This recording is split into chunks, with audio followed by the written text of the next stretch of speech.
Today in the kitchen, we're going to be making homemade pie crust. There is nothing better than a flaky pie crust. The ingredients that we're using is all-purpose flour, salt, and some shortening and ice cold water. The tools that we used, you'll need a bowl, a 1 cup measure, a 1/4 of a cup measure, and a 1/3 of a cup measure, 1 tablespoon, and a 1/4 of a teaspoon. You'll also need a pastry blender, but if you don't have one of these, I can share with you another way to do that. So first of all, and you'll need a rolling pin. So first of all, we're going to measure out our ingredients. Let me get some of this out of my way.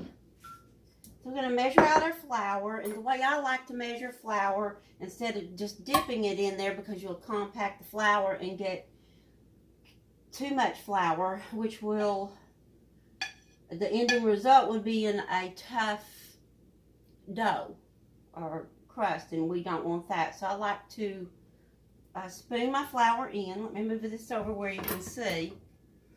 I take a spoon and fill my cup up. So we need 2 cups, or actually 2 1/4 cups of flour. So once you got it leveled off there, then I like to take a knife and level it and just scoop off the top. So that's the correct way to measure a cup of flour. We'll need another cup.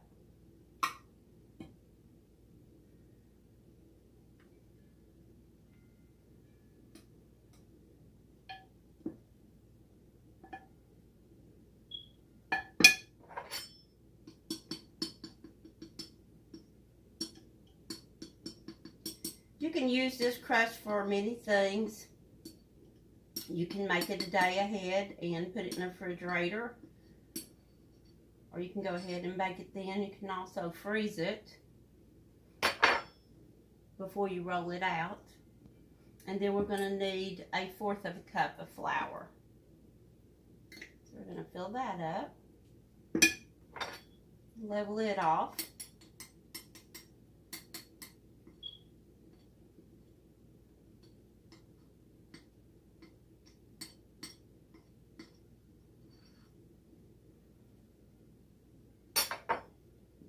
Okay.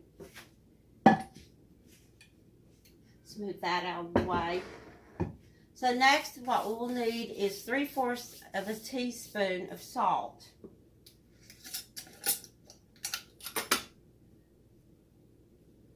Measure out my salt. There's 1.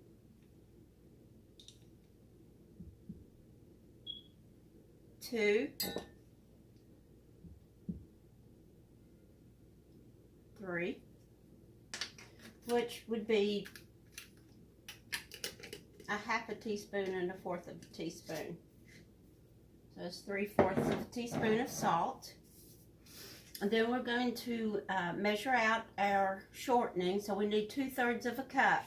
So today I'm using a regular shortening and a butter flavored shortening to get a butter flavor. You could also use your shortening and real butter to get that taste also. So let me get my spoon.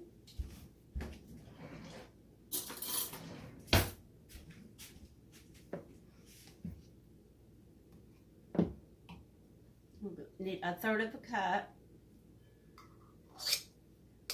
What I'm going to do is I'm going to measure out 1/3 of a cup, and then I'm going to mix it with the second round of the cup. So kind of level that out. And put that in our bowl.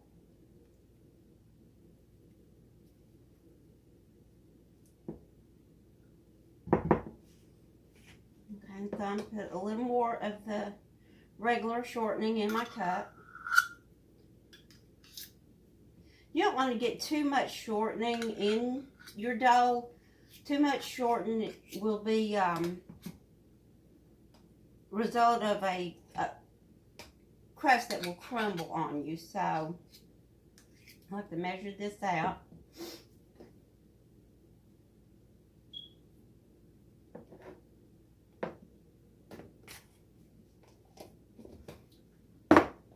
I've done this with real butter, and today I thought we would try this flavored shortening. It smells like butter, and it'll come out good.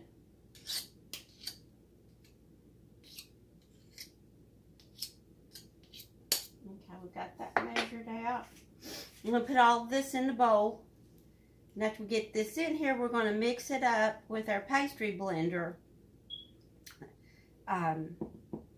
until it looks like about a pea size crumbs. Set that to the side. This is a pastry blender, but if you don't have one, you can use a fork and a knife. And sometimes I've even put my hands in it and crumbled it up that way when I didn't have a pastry blender.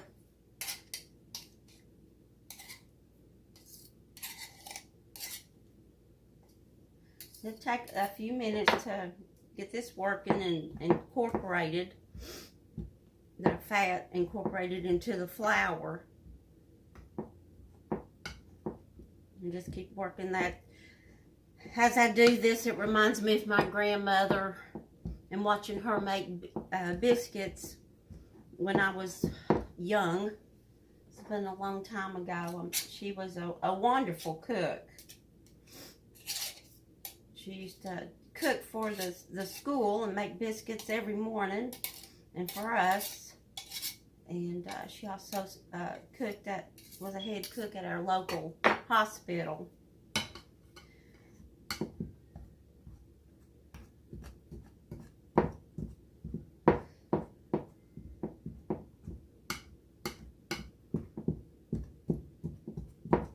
You can see it start coming together, pea size to about the size of peas. So we just incorporate everything. We want our dough to come together.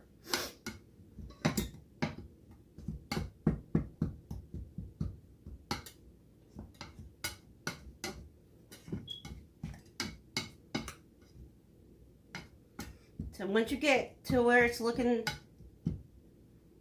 like that, we're going to add our water.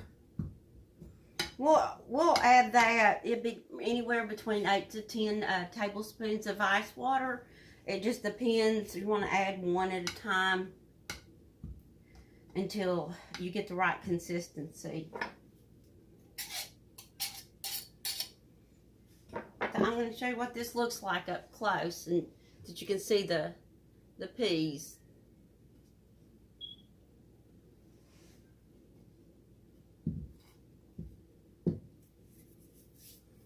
Okay, and we're going to take our tablespoon and add water. I'm going to add a couple here off the top.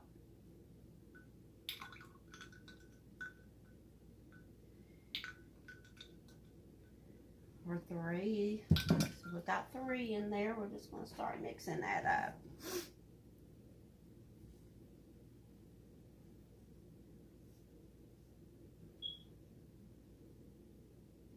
You can make dessert pies using this crust. I'm going to show you one of our favorite recipes tomorrow. And it's a favorite around here. It doesn't stay around very long after it's gotten made. It disappears really quick. So I'm going to share that recipe with you, but we'll be using this crust for that.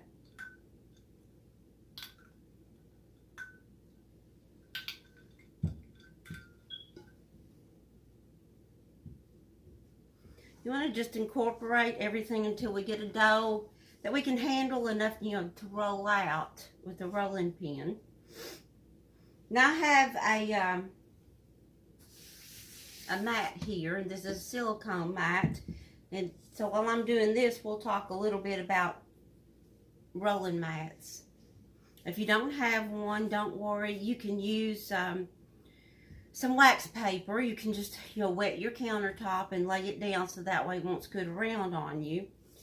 But there's all kinds of mats out there, and I have a couple larger ones, but they slide around. They're kind of slick, and they'll slide on the counter, so it makes it a little harder to work with. We did 3 and 2. 4. Let's see, the 5. 2, 3 is 4, 5, 6, 7, 8. So we've got 8 tablespoons in here so far, if I've counted correctly. Just kind of eyeball it. So really wasn't paying attention to that.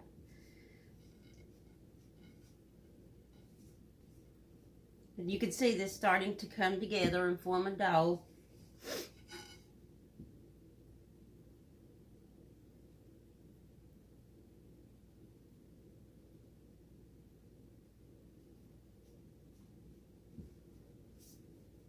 It does take just a little bit longer.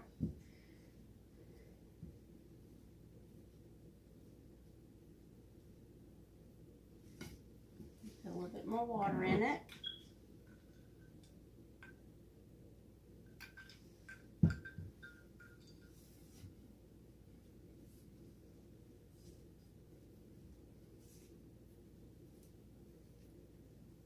Now, if you figure out how you can do this without making a mess, then you can share that tip with me. I'm a messy cooker. I like to get in it and just dig in. And okay, that's coming together. So I'm going to start working it with my hands now.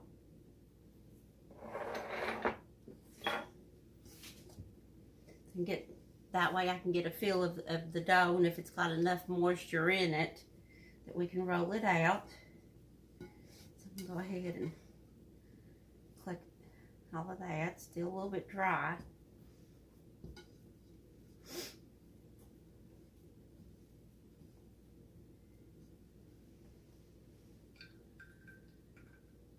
So a little bit more water in it. And I'm going to fold that.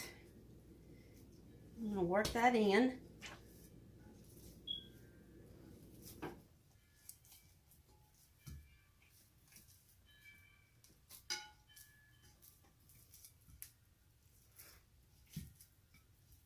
We're going to put this on a floured surface on our rolling mat and work it a little bit more. So let me get a towel and wipe my hands off.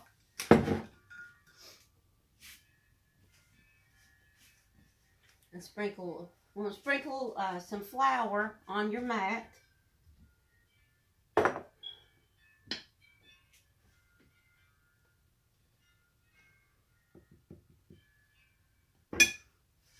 I tapped a little bit in the corners. I always do that for when I need extra, and I'm just flouring my mat here. Let's get that up there. So we're going to put this over on here.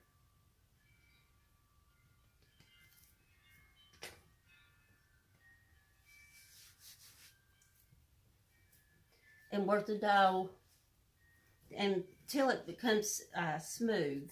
We can roll it out. So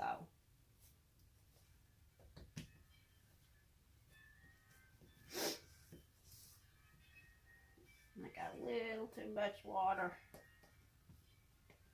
in that last, but it'll work. It's working in good. It's getting smooth.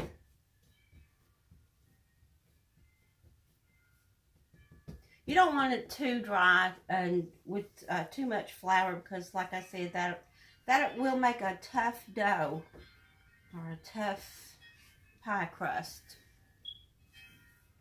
Okay, this recipe makes will fill 2 pie pans, so we're going to divide that and place it back in my bowl. Divide it in half and equal parts. Okay, just remove this dough out of the way.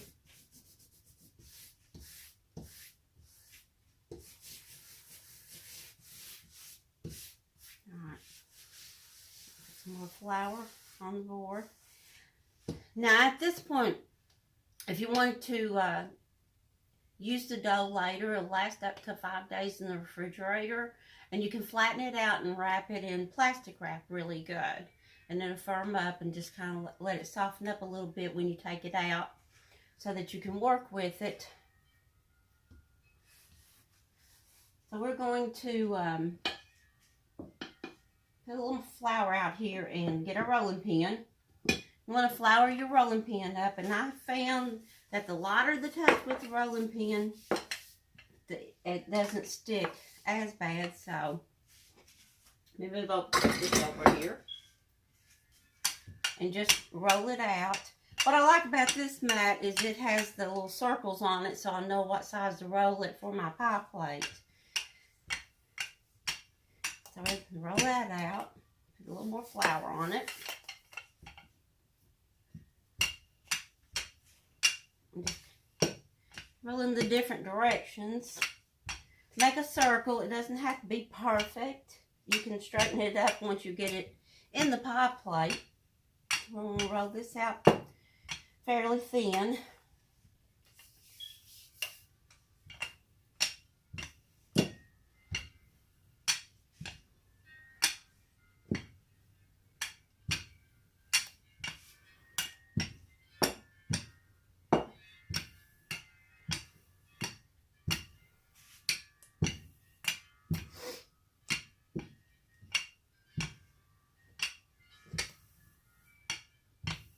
You could also make it up ahead of time and put it in the freezer, and then you would just set them out and let it thaw in the refrigerator, and then set it out to come to room temperature before you roll it out. Now we're going to try to put this on a rolling pin to get it into our pie plate. Now, what I like to do is I like to spray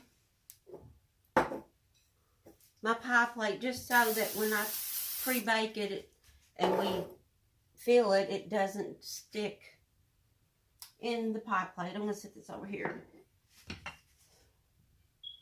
So we just want to gently just work your dough up off the mat, and you're wrapping it on your rolling pin, and then we'll move it over to the pie plate. And you'll just unroll it on the pie plate. Let's see, a little bit more. All right. I'm going to take it and even it out in our pan here. Pressing around the sides. This is really a delicious pie crust. It has a nice flavor. So you want your edges to come up over your pie a little bit, because when it does bake, it does shrink a little. A pie crust will shrink a little bit. So we have the rough edges, and I'm just going to take my fingers and pinch it to make a decoration, and I'm going to go all the way around the pie plate, bringing it to the edge of the pie plate. If there's any bit longer, I just fold it over. Just continue to pinch those together. Just an easy, simple little decoration. So we're going to do that really quick.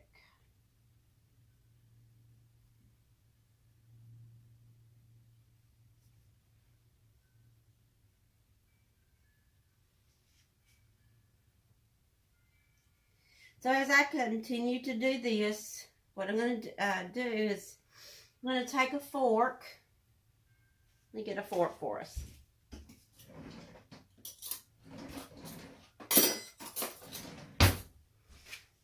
Once you go all the way around and finish the edge of your pie crust, you'll take a fork and poke holes in the bottom of the pie crust and around the sides, so that when you pre-bake it, it doesn't bubble up. You'll pre-bake it for about 8 minutes. It'll be depending on your oven and how hot that it gets. So just kind of keep an eye on that. I like to pre-bake them before I fill them up. And that's all there is to making a pie crust. So if you try this recipe, let me know how it turns out. And join me tomorrow because we're going to fill this pie crust up with something yummy.